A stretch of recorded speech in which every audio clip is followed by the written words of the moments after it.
Sorry. All right.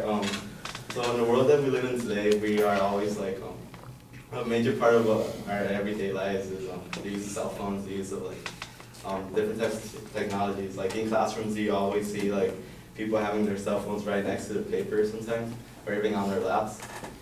And it like even though many people say that it's a great form of connection to actually see different aspects of the world, to like take a picture of like something that you just saw and put it on Instagram, or like tweet something that you just think about, or like whatever you're doing on Facebook. It's a way of connecting with the different types of individuals that are like across the world sometimes.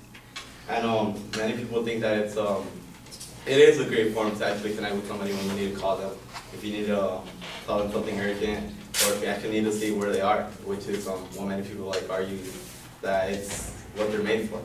But my claim of fact is that the use of cell phones has a negative effect in the education of the student. Mainly on the importance that it's a gateway to distraction. It may cause academic dishonesty, and also it causes negative outcomes in grades overall.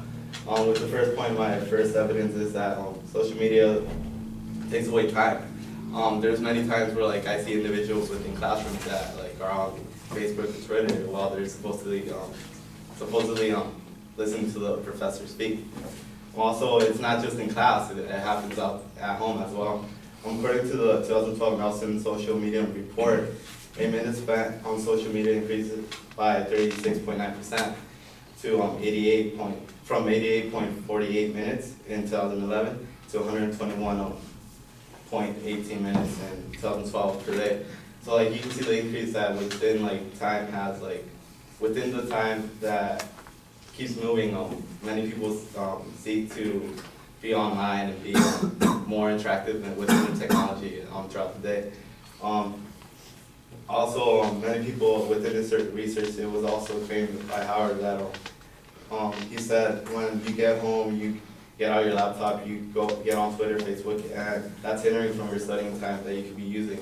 So it's also true that like you can actually be using that time when you're studying for the study where you're trying to like look at pictures and like pictures of memes or something. It also causes personal matters. Like I said before, individuals pay for classes. There was a statement that was actually said by our professor that his daughter saw individuals playing like Bejeweled or something on their laptops when they're paying $100+ in every class session.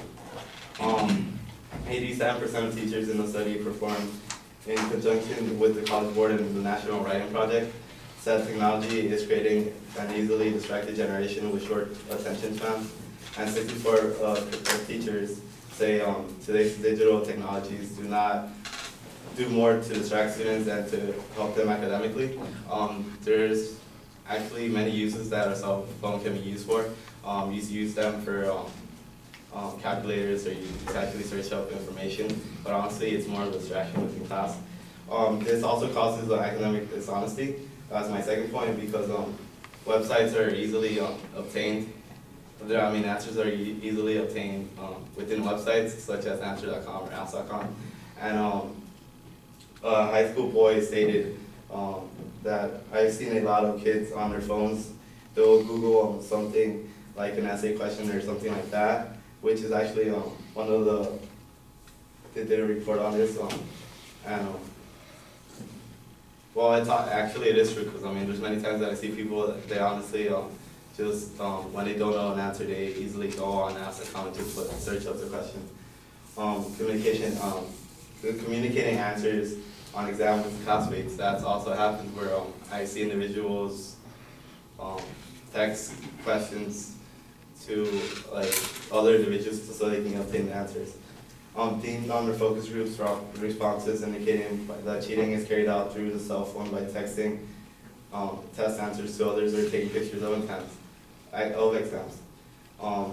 It's true because many people they always simply take a picture of like what their responses are and send them to other individuals, which can actually cause like problems in the future.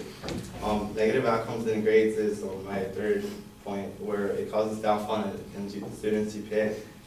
Combining observation, survey, and interview data, this research assess the effect of technology used on students' attitude and learning. There was data gathered innate intellectual sciences courses at a major university.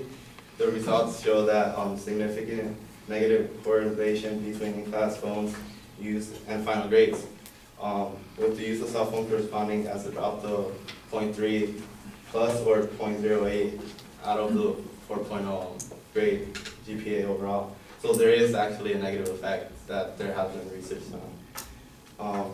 Also, there's not really an understanding of the concept or like what the professor are actually teaching sometimes, because also a new study by the Pew Research Center has found that digital technology has reshaped the way that students conduct research. It has been very harmful in students' process materials and overall ability to distinguish quality content and unreliable sources. There's many times that people don't really know the subject and they just easily go on Wikipedia or something just to find the broad data on it. And that really kind of takes away from the quality of work that an individual can actually put out. They don't really, sometimes the student might not actually know what the concept or what the professor is actually talking about, and that can really hinder them from obtaining like the quality of education that they're paying for. So based on the distraction, the dishonesty of academics, and the negative downfall that was researched, there is a negative impact on the students' academic lives.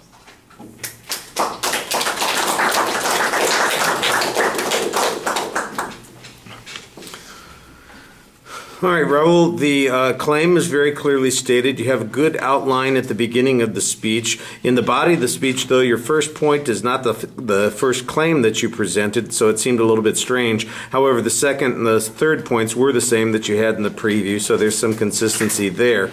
It sounds like the first minute of the speech you're really dealing with reservation issues instead of building to your particular claim. And when you deal with those sorts of things, I guess your attempt here is to show that there's some controversy on this, but it really, I think you need to get in your argument first and then deal with the reservation issues instead of using that as your attention device. You have a lot of hypothetical examples and some personal observations. It would be better if we had some other data to show that people, for instance, use the phones for cheating on tests or in distraction in class. The strongest evidence that you had was the information that talked about how students using the phones during class were, their grades were particularly affected in some way. There's some statistical information on that point. I like that. The sources, I'll tell you what, I think you're usually giving sources. The problem is that sometimes when you start reading the material, stuff just runs together. It doesn't sound very distinct, and you need to kind of emphasize that a little bit so that we know that we're getting a piece of evidence, not just more claim, claim, claim. And that's mostly delivery stuff. Maybe a little bit of a pause, maybe change your intonation there, because it really just sounds like you're reading through a bunch of stuff and it doesn't have the impact that it ought to have.